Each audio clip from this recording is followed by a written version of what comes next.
Meeting to order of the Hollister Airport Commission. Please join me in a salute to the flag. I pledge allegiance to the flag of the United States of America and to the republic for which it stands, one nation, under God, indivisible, with liberty and justice for all.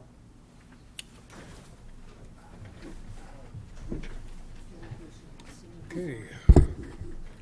Welcome to the special meeting of the Airport Commission. Roll call. Chairman Machado. Here. Vice Chairman Commissioner Judd. Here. Scatini. Meyer. Here. Sunseri. Here. My tongue tripped on the phone. Martinez. Here. Verification of the agenda posting. The agenda for the Airport Advisory Commission of the City Hollister meeting of October 25th was posted on the bulletin board at City Hall on October 20th at 10 a.m. per the appropriate government code section. Okay. Consent approval of the minutes of the Airport Advisory Commission meeting of September the 27th. Any questions or omissions or concerns? I move we accept the minutes as presented. I second. Motion and second. All those in favor? Aye. Opposed? So ordered. Reports, Airport Improvement Program Rehabilitation Runway 1331 Phase Public input. 1. Pardon? Public input. Oh, I'm sorry. Public input. Anybody in the audience like to address the commission other than items on the agenda? Nope. Thank you. Okay. Thank you, Mr. Judd. Okay, now reports. A, Airport Improvement Plan.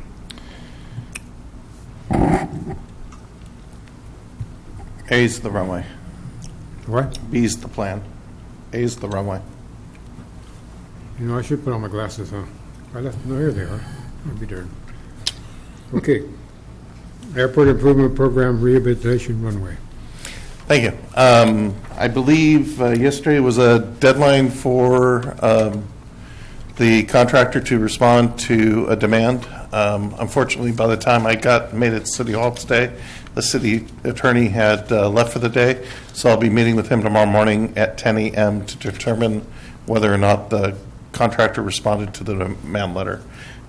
From there, we are scheduled to brief council in closed session on November 6th, and I don't know anything beyond that. Any questions of the commission? Okay, B, Airport Layout Plan. So, as you're aware, this year's grant, grant number 18 from the FAA, was to update the airport layout plan and do what they call an airport layout plan narrative, which is kind of like an airport master plan light. Kaufman is working in association with Kimley Horn to complete this task.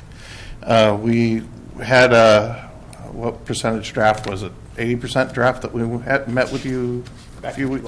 Yeah.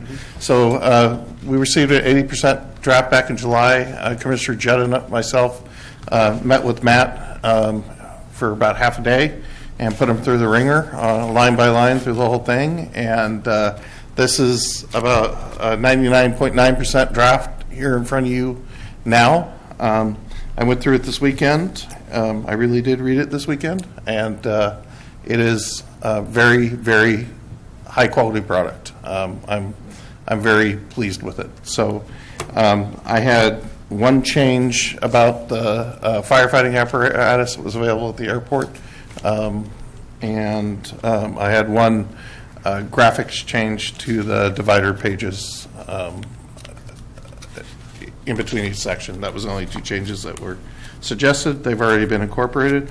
So Matt Quick from Kaufman Associates is here to give you a presentation and walk you through the airport layout plan. Kevin from Kimley Horn is also here if you have any questions. And with that, I'll turn it over to Matt. All right, great. Thank you, Mike. Again, my name is Matt Quick with Kaufman Associates, and Chairman Machado and fellow commission members, I want to thank you guys for the opportunity to come out this evening and and to give you guys an update on the airport layout plan update and narrative report. And I think Mike did a really good job of kind of introing what this particular study took a look at. This is something that we started late last year, back in November of 2016 timeframe.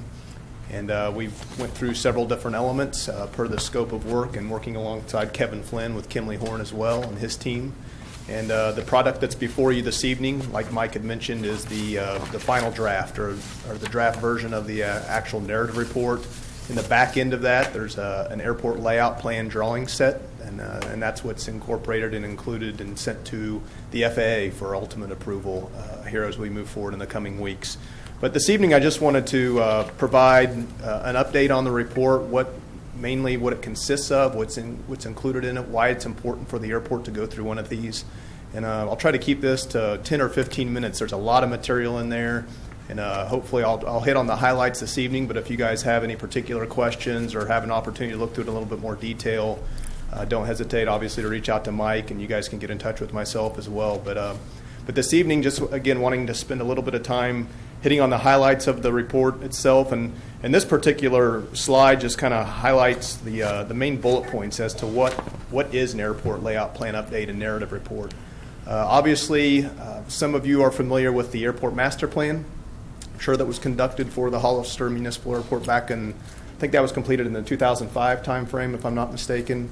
There's been a lot of changes to Federal Aviation Administration rules and regulations since that time. So a lot of things that pertain to the particular airfield environment at Hollister. So we certainly took the approach of making sure that this particular study addresses some of those rules and regulations that are set forth by the FAA. And again, it serves in the capacity of a master plan in terms of just providing a visioning document for the city, for the decision makers and stakeholders at the airport in terms of future capital improvement projects and future development. The focus for the ALP narrative report is really a specific 5-year time frame, whereas a master plan looks 20 years out. The ALP update and narrative report that's before you this evening really focuses on just the first 5 years. So we developed a capital improvement program of potential projects that could be undertaken at the airport. Some of those are safety related, some of those are going to be related to particular aviation demand, but again, focusing on that short term, that first 5-year time frame. We also came up with a set of updated aviation demand forecasts, and that's something that's coordinated with the FAA, and I'll talk a little bit more detail about that momentarily. And like I said, the final product is really what's in the back of that report in terms of the airport layout plan update, and that's a technical set of drawings that is coordinated with the FAA. Once the FAA approves that drawing set, then those drawings kind of serve as a roadmap for what future development could look like at the airport in order for the city to obtain grant funding to help build some of those projects as demand or as safety would dictate. So those are the main key important components of this particular study. That bullet point down there at the bottom of the screen, there was a specific element of this particular study that dealt with a specific detailed survey that is integrated into what's called the Airport's Geographical Information System, or the AEGIS system. That's, again, a fairly new component that's out there with the FAA, that they're wanting airports, whether they're the large SFOs of the world or smaller GA airports, regardless of their size, they're wanting them to go through this airport's GIS survey. So that was another component of this particular study, where we did obtain a detailed survey of the airfield, and then we're coordinating that with the FAA's AEGIS to bring the airfield up to standards from that standpoint. So that's in progress right now as well. And again, these just highlight some of the main points of the ALP update and the narrative report. All the remaining slides that I have up here are all included. I know some of these are going to be a little difficult for some of you to probably take a look at on the smaller TV screen, but these are all included in the report itself. I just included this one. This is just the existing facilities at the airport. You guys are already very familiar with the airfield, obviously, the runway, the taxiway system.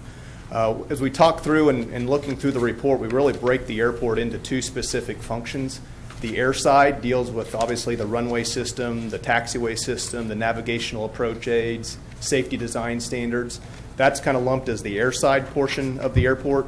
And then the land side portion deals more specifically with aircraft storage hangars, parking apron space, the particular tenants and support facilities at the airport. So as you if you have an opportunity to look through the narrative report, that's kind of the breakout, and this particular exhibit just kind of shows those different types of airside and landside functions and facilities as they relate to the Hollister Municipal Airport. I wanted to talk just a couple of minutes about the aviation demand forecasts. This is something, regardless of whether it's an airport master plan or in this case an ALP update and narrative report, we did provide an updated set of aviation demand forecasts for the airport for this particular study, looking 20 years out. So for an airport such as Hollister, the main indicators, the most important indicators from a forecasting standpoint are what I've got listed up there: the number of based aircraft, the number of annual aircraft operations, and then this term, the critical design aircraft, which drives a lot of the safety-related functions and the way the airfield is to be set up from a safety and separation standpoint. So there's a particular section in the narrative report that deals specifically with these forecasts and breaks down the existing number of based aircraft and making projections over the course of the next 20 years, the same with operations, and then the critical design aircraft. And just to touch on these briefly this evening, we approach forecasts from several different elements. We look at several different functions, not just of the airport, but also the surrounding region, what's going on aviation-wise in the region, obviously the national perspective, what are the socioeconomic characteristics of the city of Hollister and the surrounding region to help define that service area in terms of what the airport's able to capture from the number of based aircraft and annual operations. This is a particular exhibit in the report that just shows the forecast that the FAA puts together based upon the fleet mix of the aircraft that are out there in the market today from a general aviation perspective. And I can tell you, without getting into the details on these numbers, the trend in general aviation this day and age is the emphasis is growing the corporate and business segments of aviation. The smaller single-engine piston-powered aircraft, the smaller multi-engine piston-powered aircraft, those aircraft are on the decline. For a number of reasons. Just a lot of it has to do with older equipment, fewer pilots, especially from just a recreational standpoint. So the growth in general aviation over the next several years from an FAA forecasting perspective, and I can tell you just working at airports across the country, we're seeing the same thing where the segments of your business and corporate activity, your air taxi activity, things like that, that's what is on the increase compared to some of the recreationals, smaller GA aircraft. Now, not to say that the single-engine airplanes are going to disappear at Hollister Airport in the future, because that's a large majority of what the currently based aircraft count is, and we foresee that continuing to be the case in the future, but with more emphasis on the potential to grab some of that larger corporate activity as we move forward. So that's something to keep in mind when we're going through the forecasts. Another thing that we looked at was from a based aircraft perspective, where are the based aircraft owners in relationship to the airport? In this particular exhibit, this is Exhibit H in the narrative report.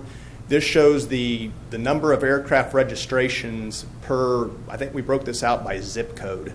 And as you can see on the screen up there, obviously a large majority or some of your heavily populated areas for aircraft registrations in relationship to based aircraft ownership at the airport are in proximity to the airport, in proximity to the city of Hollister, the northern portion of San Benito County. But as you can see, that also spreads quite a ways further north into Santa Clara County and captures several municipalities further to the north. So when we looked at the service area and being able to come up with a set of aviation forecasts for based aircraft, we took into consideration not just San Benito County, but also Santa Clara County, and again, based that upon the forecast population trends and other socioeconomic factors, as well as what's going on from an aviation standpoint in this region.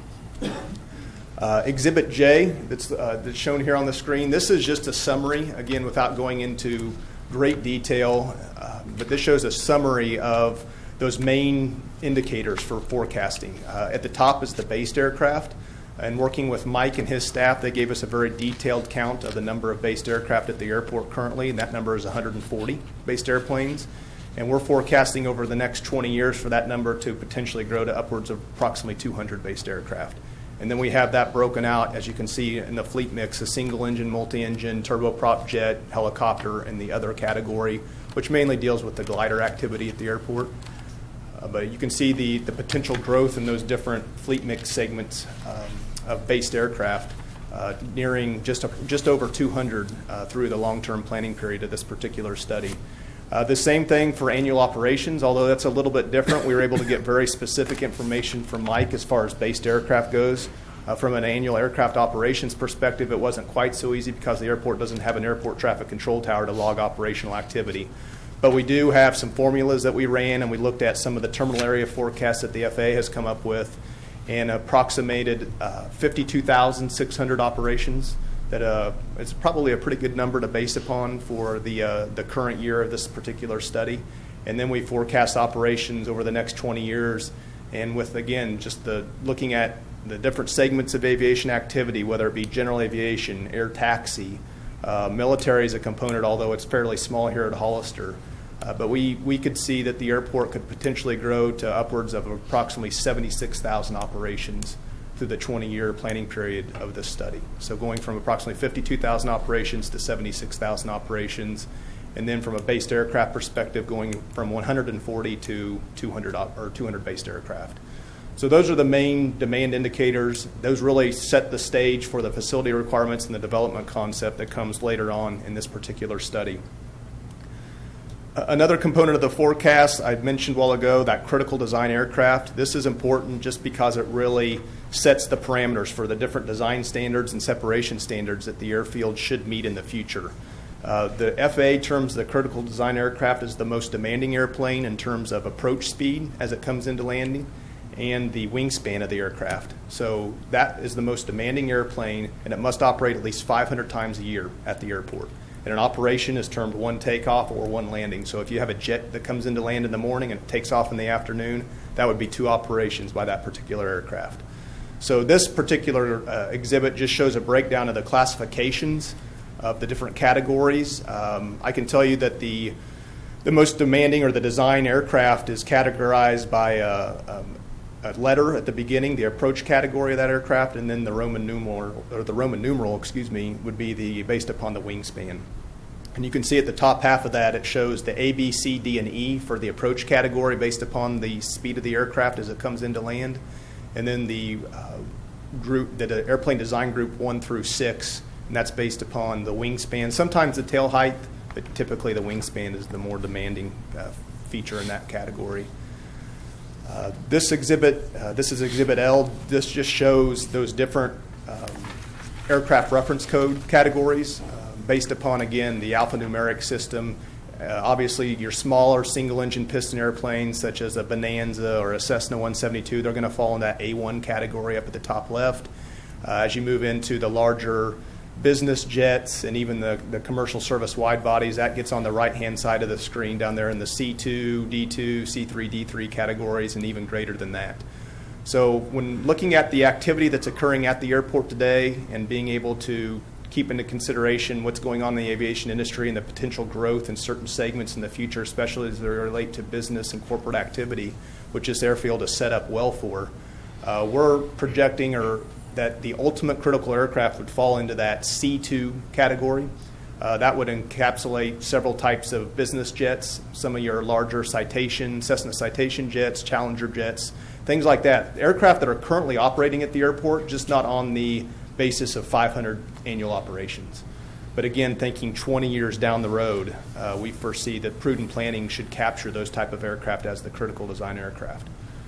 So that sets the stage for the facility requirements and the development concept, which I'm going to move into and talk about here shortly. This particular table just outlines, we were able to get our hands on some data from some different publications out there that the FAA puts on flight planning activity.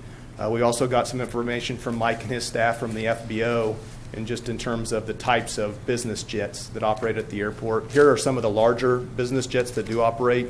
Again, not so much on a regular basis right now, but we do foresee that the activity in some of these specific categories could increase over the course of the planning period. Like I mentioned with the design aircraft, that sets the stage for several different safety standards. And this runway design code C2 standard, which is what we're planning the airport to in the future, this particular exhibit just outlines some of the current deficiencies and safety area needs. It also highlights some of the taxiway configurations that the FAA is trying to get away from on airfields. I can tell you, and a lot of you are very familiar with the airfield, on the ends of runway 624 as well as on runway 31, currently there are lead-in taxiways that lead directly to the runway threshold. That's a particular geometry issue that the FAA is really trying to mitigate at airfields. So some of our development concept shows being able to remove those lead-in taxiways and build connector taxiways actually at the runway thresholds to mitigate that particular geometry deficiency. There's a few other minor safety area issues on the airfield that we addressed throughout the course of the development concept, but not to go into great detail on this. This is highlighted in the facility requirements section. This is Exhibit N, and it definitely shows some of the areas to focus on that the airport should focus on and is currently working with the FAA on in terms of being able to mitigate some of those safety area needs in the future as well as the geometry needs. These next two slides show the facility requirements. I mentioned earlier from an airside perspective, that's what this one shows, the runways, the taxiway system, the navigational and weather aids. Really, when you look at the airfield, the runway length right now is sufficient to accommodate the types of aircraft that operate on a fairly regular basis at the airport. From a taxiway standpoint, each runway is served by a full-length parallel taxiway. That's ideal. The airport has a GPS approach to runway 31. They've got the appropriate navigational aids on the primary runway. So there's a lot in place right now that really serves the airport well. We go into a lot more detail in looking at just some items that should be considered in the future, enhancing some of those navigational aids to not just the primary runway, but also the crosswind runway 624. Also, runway length is another thing that we did study, and we dedicate a few pages in the narrative report to looking at that. So as you recall right now with the lead-in taxiway that goes to runway 31, ultimately we're recommending that that portion of that taxiway be converted to actual runway pavement and be utilized in certain directions for aircraft to start their takeoff run on 31 and gaining approximately 1,100 feet of additional runway length. There's obviously going to need to be more justification for that. That's not something that the city can just go out and restripe that today. There would need to be some environmental documentation included with that. Obviously, justification from an FAA perspective that could highlight certain aircraft that would show a need for that. But we can tell you some of these larger business jets, especially on warm weather days such as today, when you have higher density altitudes, when you've got longer useful loads or stage lengths that these aircraft are operating on, that they could certainly benefit from an additional 1,100 feet of runway length that would put that up to approximately 7,500 feet. And we'll show that here in a couple slides. But those are some of the main airside considerations for the airport to look at and that we have addressed in this particular report as well as on the airport layout plan drawing set. From a landside perspective, again, a lot of numbers here, and I'm not going to bore you with these, but this just shows some of the different recommendations for hangar storage space, the amount of aircraft parking apron space that could be needed over the course of the next 20 years, fuel storage requirements. Again, all this is based upon inputs from the forecast that we came up with, dealing with the number of based aircraft as well as the number of annual aircraft operations.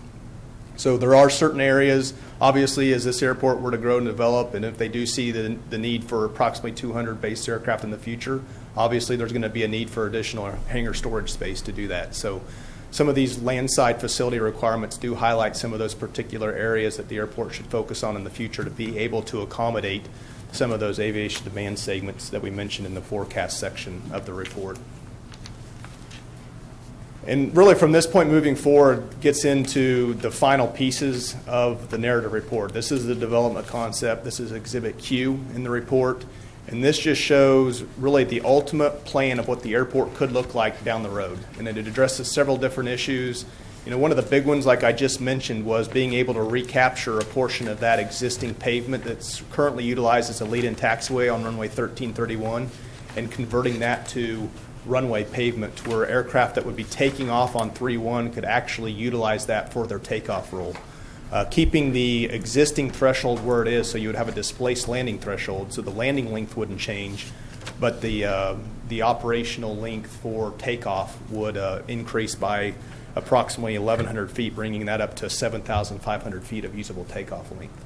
So we go into quite a bit of detail in the report explaining that away and looking at the different distances that would be required to meet the safety area dimensions and standards, we get into what's called declared distances. You'll see those numbers down in that table in the bottom left-hand corner.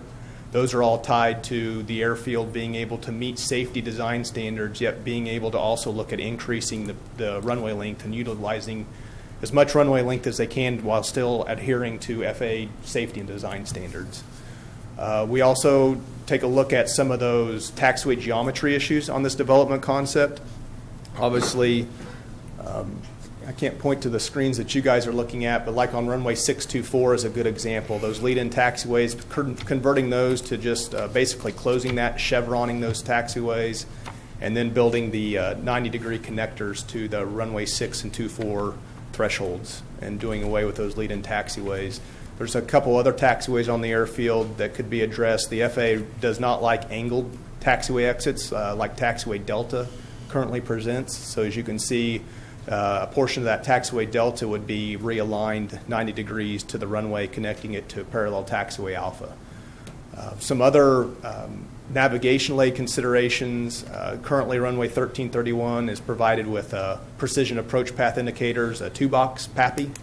We would recommend upgrading those to 4-box PAPIs, as the airport would see if it sees an increase in larger turbine activity. The 4-box PAPIs are more reliable and are able to be better visually picked up by faster aircraft, such as your turboprops and jet aircraft. So that would be one recommendation.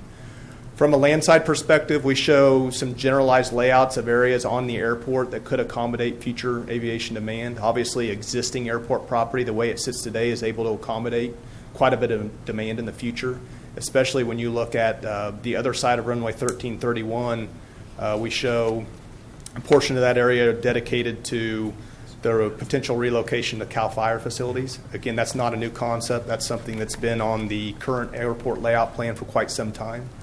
And then obviously that would necessitate a potential extension of a parallel taxiway on the southeast or the southeast side of the runway system to be able to accommodate those landside features. We also show some property acquisition, and again, this would be well beyond the 5-year period of this particular study, but that area highlighted in purple would be a potential acquisition, again, just to accommodate future aviation demand well beyond the 5-year period of this particular planning study. So those are just some of the highlights of the development concept that we show. We go into a little bit more detail and actually develop a capital improvement program, which this particular slide shows, and this just outlines some projects that are tied to that development concept. And this just shows the staging of those projects and color-coded and by project number. I can tell you that a lot of the projects in the first 5 years, which is really the focus of this study, deal with safety-related items. The taxiway lead-ins, being able to meet airfield geometry per FAA standards. We do also take a look at the potential toward the end of the 5-year period of recapturing that existing lead-in taxiway on the runway 1331 and converting that to a runway length that's usable for takeoffs on runway 31. And also starting to phase the construction of the parallel taxiway Kilo on the south side of runway 1331 to accommodate landside development over there, such as the relocation of a CAL FIRE facility as well as other types of general aviation activity as well. So those are some of the highlights of the short-term planning period. We also took it a step further and actually called out some projects beyond the short term, and this is where you get into some land acquisition needs as well as some other more subtle geometry standard issues that the airport could focus on beyond the 5-year planning period. So it's a pretty aggressive plan. There's a lot in there, but at the same time, I would say it's very realistic in terms of being able to adhere to FAA safety design standards while also implementing projects to help satisfy potential aviation demand as it would come to fruition based upon the forecasts that we came up with. And this is just outlines those projects and puts a dollar figure to each one, and it also breaks out the funding eligibility from an FAA perspective as well as Caltrans and then a local share. For airports such as Hollister, a large majority of projects that are AIP eligible can be funded by the FAA on the order of 90% of that total project cost. And then the remaining portion could be split between Caltrans, Aeronautics, and a local share of that. So this shows a breakdown. The majority of projects that we showed in the capital program are AIP eligible. This is the short term. And then this shows the long-term, or the beyond the short-term planning period projects. And then this particular slide just breaks down the short-term program totals as well as the longer-term program totals. We identify approximately $23.5 million in capital needs for the airport based upon the projects that I just discussed in the capital program. And, or excuse me, actually it's 26.1 million. That's the total project cost. And then of that 26.1, about 23.5 million would be eligible for FA funding. Not to say that that would necessarily come to fruition, but it would be eligible based upon the projects that we did identify. Obviously, further coordination would be needed with the FA on that. And then this is the last slide. I just threw this in here because I've talked about the airport layout plan drawing set, and this is just the example. This in the back of your narrative report in Appendix B. That comprises the 14 sheets that make up the draft ALP set. And this is sheet number 3, which is the airport layout plan drawing. And this is really the most important one. This is the one that the FAA looks at for future project eligibility at the airport. Any type of project that's going to be AIP eligible should be on this airport layout plan drawing set in order to be eligible for funding. And we show several projects. All those projects on the development concept have been carried over to this this drawing, which was produced in AutoCAD. And again, this is kind of the technical set of drawings. It's not as pretty as what we showed in the graphic on the development concept exhibit, but this is really what the FAA looks at in wanting to make sure that projects that could be incorporated for future development of the airport are included on this ALP drawing. And we have coordinated this drawing set with the FAA just earlier this week, so it is in their hands going through an internal review at this point. And really the next step is once we get comments back from the FAA, and then we can make the appropriate revisions to the ALP drawing set and then coordinate that for final signature through the city and then ultimately through the FAA, and then that will be the drawing set that's recognized for the foreseeable future in terms of being able to help justify and meet future demand segments at the airport.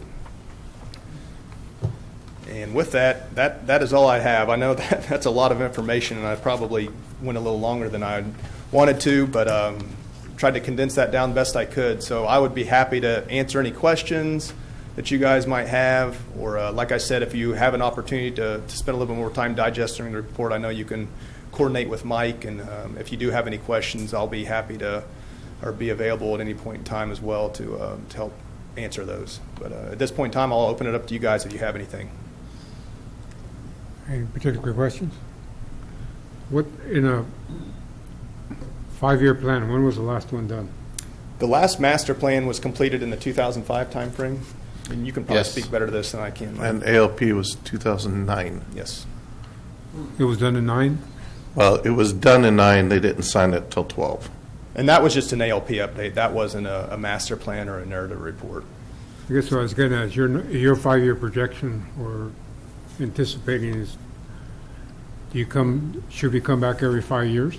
The FAA recommends that a master plan be conducted at an airport on the average of every 7 to 10 years. As far as ALP updates go, oftentimes those get updated much sooner than a 7 to 10 year time frame. Anytime there's a development project at the airport, technically the ALP is supposed to be updated. So this is certainly a timely reassessment of that. Like Mike mentioned, the last one wasn't signed until 2012. So a 5-year time frame for an ALP update that's about as long as you want to go. So this is certainly a prudent time to be revisiting this. When you anticipate an additional land use, there's an overlay for that, I assume?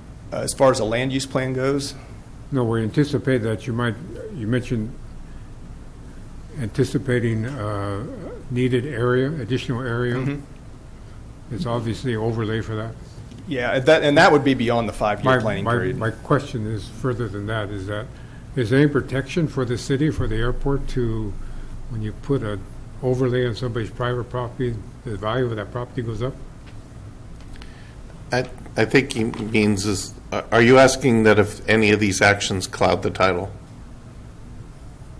No, To the not cause the property. title. I'm concerned about if we put out an overlay beyond our boundaries for anticipation, all of a sudden the property owner decides it's twice as much value to his land than it was before, so. This is the same overlay that's been in place since 2005, so we're just continuing what was So- previously shown. So we're kind of at the mercy of the landlord or landowner. Well, you're at the mercy of the appraisal. Right. Whatever the appraisal comes in, that's what government pays. Yeah. So whether the landlord thinks his property's worth $1 billion or not, it's whatever the appraisal says determines the value of the land. Any questions? Yeah, I have a question. I'm trying to get a distinction here about the master plan. This appears to be very close to what we had as a master plan. And but you call this is a narrative, is that right? Yeah, this is called a an narrative? ALP updated narrative report. Okay. The main difference is just this is a focus 5-year study, whereas a master plan is more of a 20-year study as far as capital projects are concerned. So I'm trying to understand, does the FAA still recommend master plan updates, or just these, or what? Both is the answer to that. They still recommend master plans, and at the same time, I know going through this process with the funding that was available for our study, it fit the needs of an ALP update narrative report. And really the condition of the airport right now, this is an appropriate study, being able to still forecast 20 years out and then focus on some of the specific projects that the FAA wants the city to address, mainly in terms of safety and airfield geometry. So that's really what this is doing. Okay, thank you.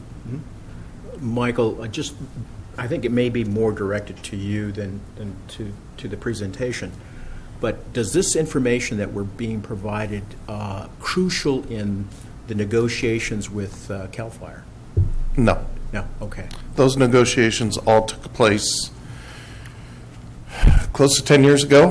There are negotiations with Gov Hol. So this would have no bearing on what happens there? No. Very good. Okay.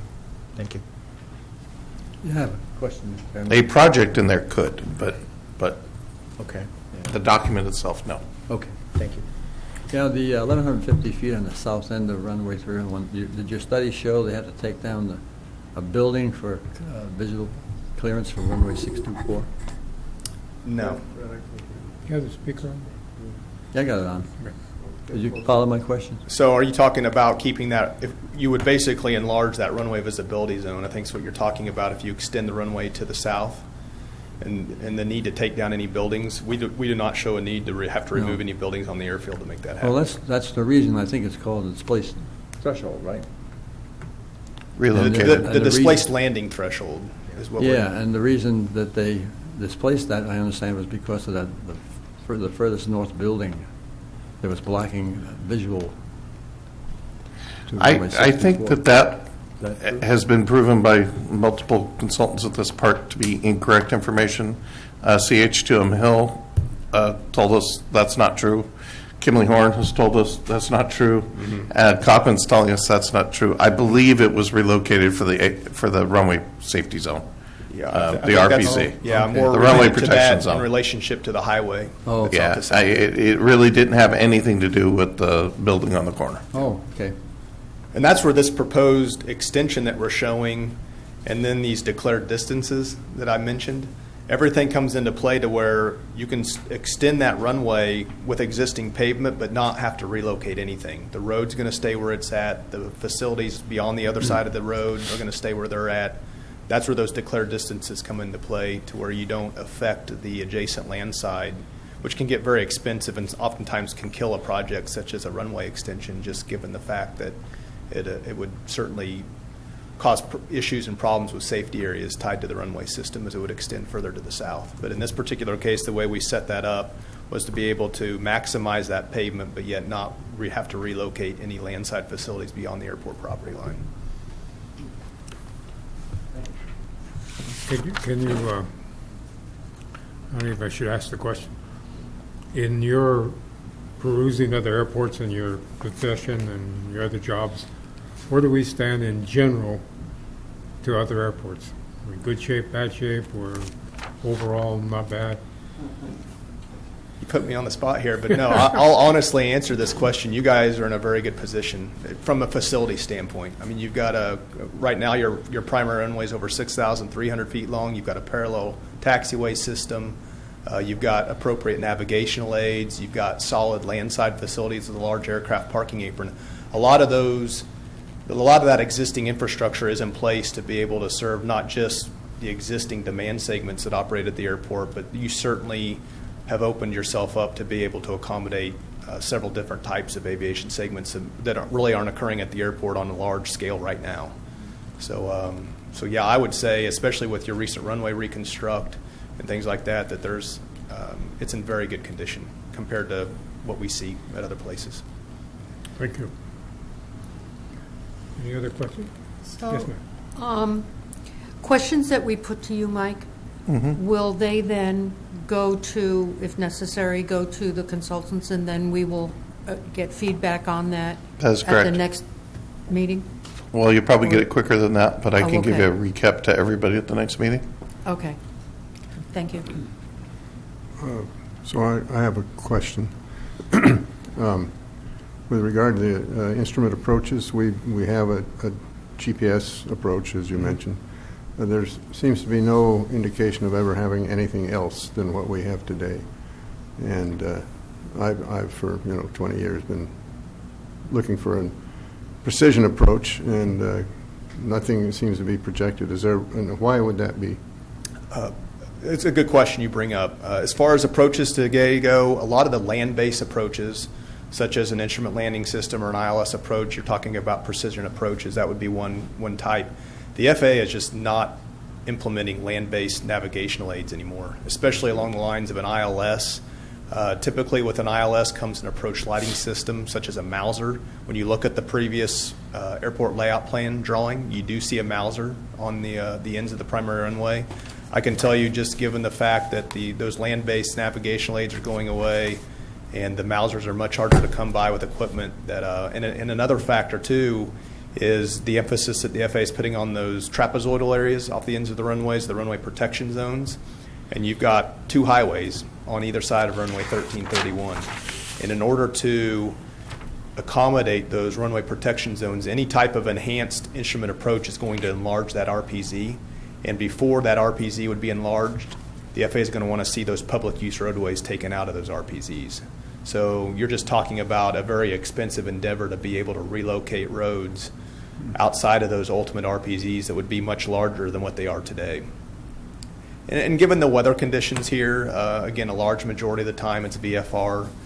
The way the GPS technology continues to improve and enhance itself over time, we see that trend in just the GPS RNAV approaches continuing to better themselves, and that's really the trend that we're seeing in a lot of airports in terms of implementing those type of approaches as opposed to your land-based traditional ILS and VOR approaches. So that was the basis. We had some lengthy conversations with Mike about that, and just looking at it from the standpoint of the safety standards as well as the direction that the FAA is going with future approach implementation at airports. We foresee that the GPS approach is here to stay, and that's really what's going to serve this airport in the future. But there are effectively precision approaches that are GPS based. Right. But do they have the same issue with the expanded safety you can zones? actually, the approach that you have right now to the GPS RNAV approach to 3.1 has what's called a localizer performance, or an LPV piece of it, and that's when you utilize that technology. If you have that appropriate technology in your aircraft, that actually flies like a precision approach. The FAA doesn't term it a precision approach; they still consider it a non-precision approach. But you technically today have a precision type approach tied to that RNAV GPS. Does the decision height? Yes, decision altitude and decision height and the MDA, the minimum descent altitude, like and then the 200 decision feet height. or whatever. No, it's higher than that. It's not like a 200.5. Your visibility minimums are, I think, 1.25 miles. And that's what we're projecting is nothing that would be lower than 1 mile. Whenever you go below a mile visibility minimums, that's when those RPZ areas start growing. Okay, thank you. Any other questions? Well, we thank you very much. Thank you guys for your time. Thank you. Thank you. All right. Okay. Building improvement restaurant. So as I told you, I think 2 meetings ago, contract has been signed with the electrician. And I believe as of yesterday, we finally have the state paperwork done so the contractor could begin. There are some new laws that went into effect on July 1 involving disadvantaged business enterprises, and all projects over a certain value have to be registered with the state, issued on a unique identifier, tracking number, et cetera, et cetera, et cetera. And it just took a long time for Tony, the contractor, and the state all to get on the line to get it all straightened out. But I believe it's done now, so they should be starting out there within a week or two. Any questions? Yeah, what's next after that? After that, we need to remove the floor in the kitchen, change the plumbing that's in the kitchen and in the floor, and then re-pour the floor and put the new tile in. Do you have a budget? Yes, Within budget? within budget. I believe the city council gave us $20,000 to get the work done this I year. think I expressed my concern before is that putting a lot of money into something that we don't have somebody knocking on our door as a tenant. Of course, So far, we've been able to keep the costs down, the two expensive ticket items, so the roof and the electricity. I think they have a big investment, whoever wants to come on in. Trying to keep the costs down as low as possible so the rent can stay as low as possible. Any other questions on the, okay. D, NBAA Las Vegas. So we were at the National Business Aviation Convention and Exhibition, October 12th, around in there, 11th, 12th, 13th, something like that. It's all kind of a blur. It was good, but it was slightly disappointing in some aspects. Unfortunately, our event took place the week after the shooting in Las Vegas, and that definitely affected attendance to the conference. My gut feeling and my guess is that it was down about 40% from what it has been in the past. I don't know what the Leonardos came and worked with us, and I don't know what their gut feeling is. But my gut feeling was about 40% less people roaming around the exhibition hall. So that was disappointing. As for our exhibition, we did things a little differently. You all have been presented with a magazine on your desks. There's one up front here. We actually advertised in a show magazine this year. This was the ad that staff made. We didn't hire fancy artists to do it. We did it in-house. And it was in the show magazine all 3 days of the show. In addition to that, your particular magazine you have at your desk, I believe, is the second edition. And just inside the front cover, there's actually an article about Hollister Airport, or maybe second or third page. There's an article about Hollister Airport in there that also ran on that day. We'll see how that works. We may decide to continue it in the future, or we may discontinue that. In addition to that, we totally revamped our exhibition booth. We updated the graphics in the booth, purchased a little more user-friendly design. They're more like roller shades, like the old projector screens, instead of the giant Tinker Toy and then stretching fabric over it like we had in the past. That then turned into the world's hardest puzzle to get it back in the box when it was all done. Commissioner Judd knows what I'm talking about because he helped me one year. So that, I believe, was a good improvement. And then the other thing we did to do something different, something I've never seen at the show, we built a 3D model of the airport to scale. So the same staff member who put this together, we had him go ahead and print out a picture of the airport to scale. And then the airport purchased an inexpensive 3D printer, and I proceeded to print out every building to scale. And we attached that to the thing, installed some inexpensive LED lights around the outside. In fact, the most expensive piece of the whole thing, I think, was a piece of plexiglass we put on top. It was sharp. It got a lot of looks. Matt actually was at the show and saw it, and no one else had anything like that, right? We couldn't afford the Corvettes and jets and everything else that the other people had, but believe it or not, a lot of people came by the booth to look at that, and it actually helped in a few cases for people to truly visualize what was available. The intention is to actually display that in the lobby of City Hall for the November 6th council meeting. So if you attend the November 6th council meeting, which I'll tell you why is special, you'll be able to see it then. If you haven't seen it, other than that, it'll be at the airport, and we can pull it out and show it to you there. Our attention, so one of the most disappointing things about the event was we actually had a horrible booth location this year.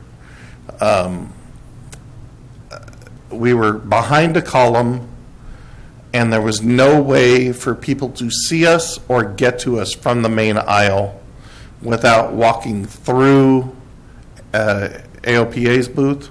I think it was AOPA. AOPA, yeah. Through AOPA's booth or walking down two other aisles and then looping in. I complained to the show about our booth location.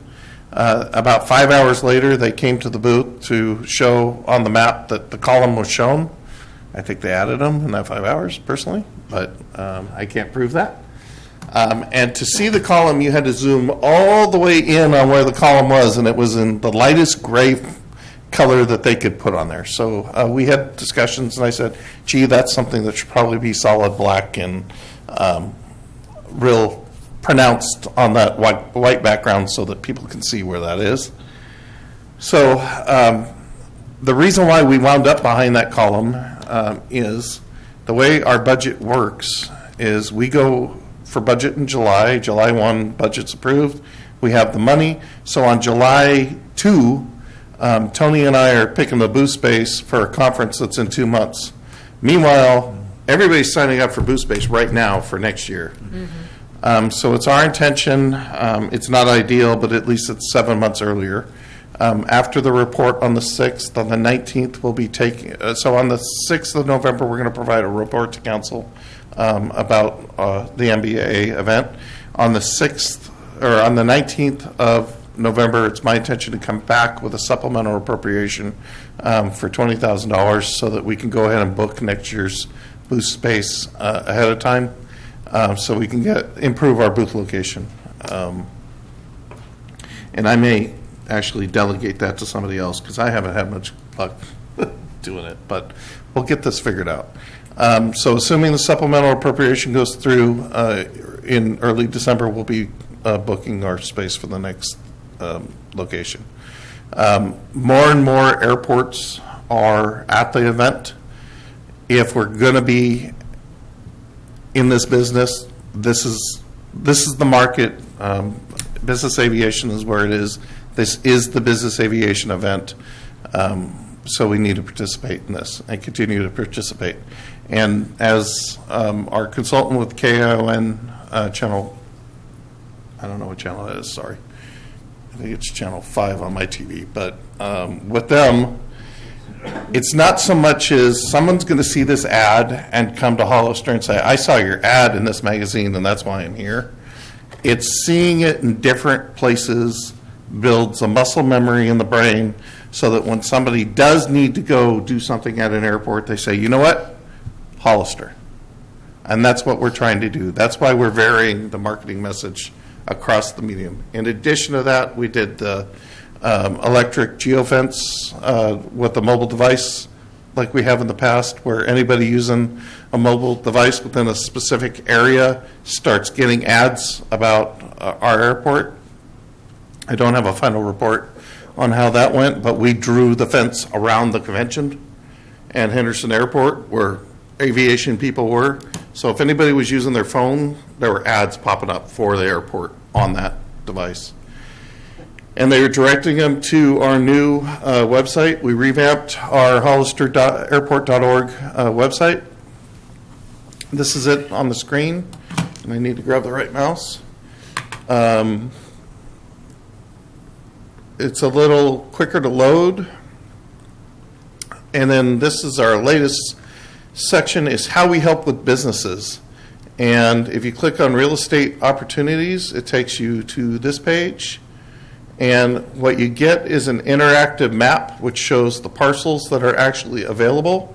You can click on the parcel and you'll get contact information on who to contact to do business there. And if you look down here, it actually shows the front view of the building also. I don't know of many airports that are doing this. I dare say we may be the only one.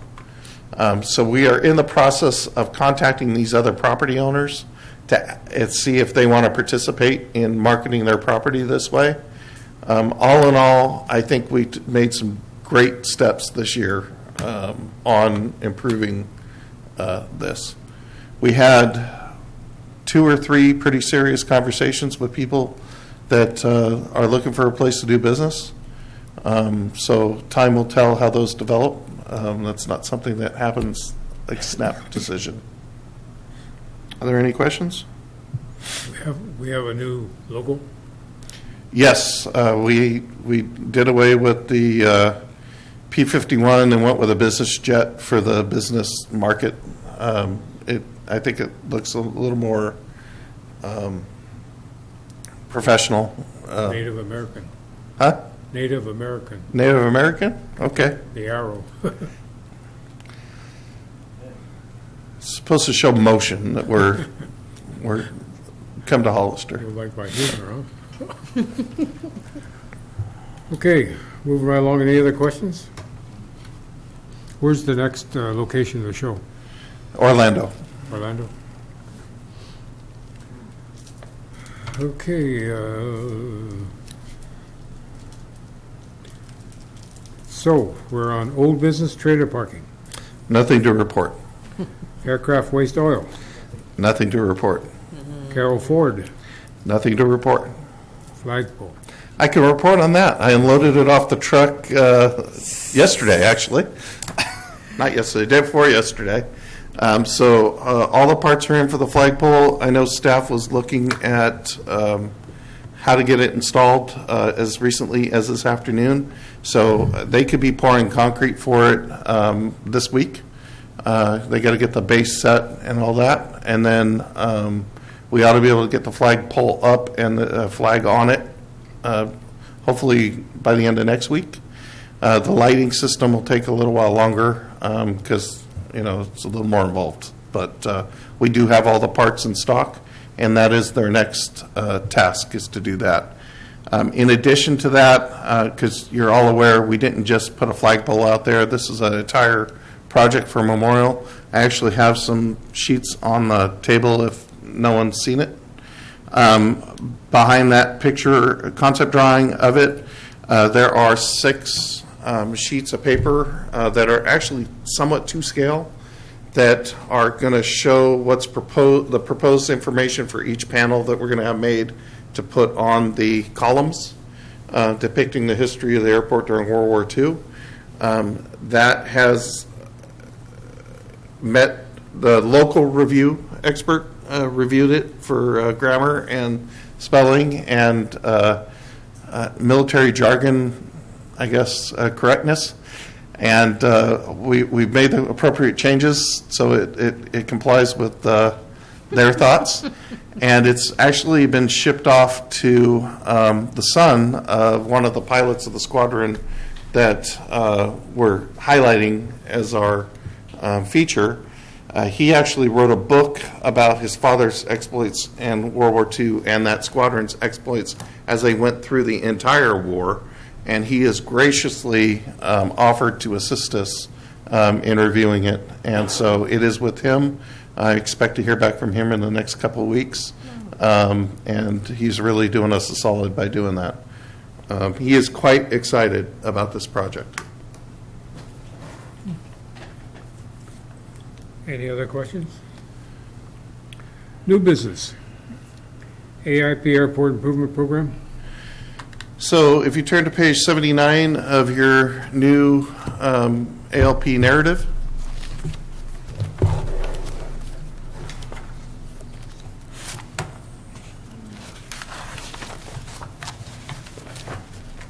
That's close. 79, blank.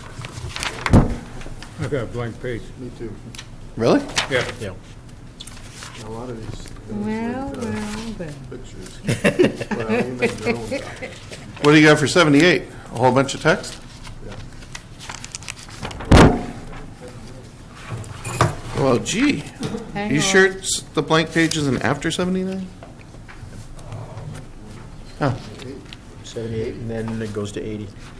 okay. Well, I tell you what. Well, let me just take, here. I'll be a nice guy and pass it down. So It's actually the other side of the page is what we want. That's what we're 78. looking for. You want Oh, 78? sorry. 78? Okay, we got It says 78. 79 on it, though, doesn't it? Popular stuff? Okay, No, so the 79, or 78, right? 78 is this. You're looking at the revised version. Oh, They probably got what I think last week. I want Yeah. 78 on what you guys got. Okay. It's page 79 in mine. Okay. It starts with a whole yellow section and then red down below. Okay, that's your new airport improvement program. Well, that's what he had up on the.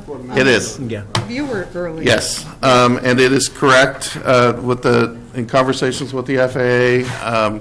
It is how we are programmed for the next few years. So what I will be doing is taking an item to council on the 19th of November and asking them to adopt this as the new airport improvement program. Then we'll be updating the spreadsheets or the programs with Caltrans. Boy, is that fun. And it's already updated at the FAA. So if you folks could give me a recommendation for approval by the council, a motion for that, I would appreciate it. I'll entertain a motion. Okay.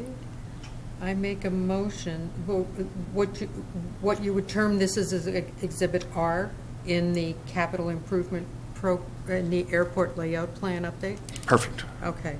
I make a motion Second? that we accept Exhibit R of the airport layout plan update and narrative report to go to council. And we have a second. Second. I'll second it. All those in favor? Aye. Aye. Opposed? So be it. Thank you. That was easy. Okay, replacement of Weatherly Building door. Yes, so that began on Monday. The old door was removed. Luckily, the termites holding that building up didn't get scared and let go, so the building's still standing. I was a little worried there at times. The concrete has been removed in front of the door. The new track has been installed and concreted. We did have one tenant decide that he needed to taxi his aircraft across it while the concrete was wet, which was not appreciated by my staff because they were warned that for a period of time they would not have access to the aircraft and make other arrangements if they needed to. The frame was installed today, and the doors should be up and installed tomorrow. Expect final adjustments to occur on Friday, and then the project will be complete. That should quadruple the value of the building. The door will be the most valuable thing on the building. Actually, the door is going to be a big improvement. It's the bifold type doors that are on the Gavilan's hangar, in addition to the ones that we put on the hangar next door to our current office.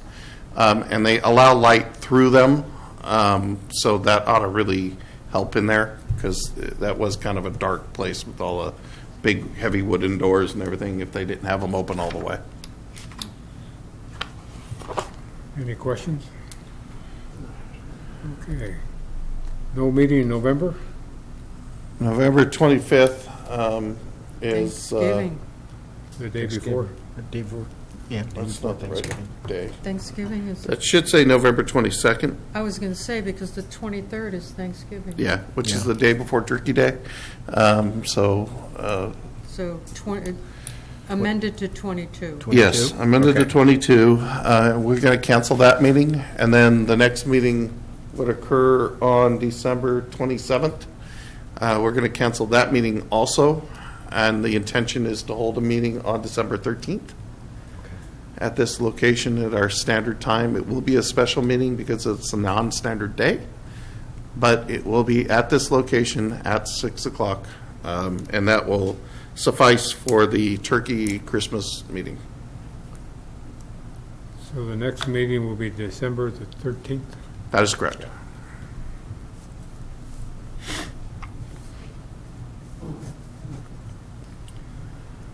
Okay, items for the next agenda. What do we So- want to carry? 7A and C. 8A through D. Really? We can put it on there. There's no harm in carrying. I'm hoping some more commission members will start applying some pressure to the I'm- management to see if we could get some I'm motion checking- on these yes. things. We need some resolve. We'll talk offline.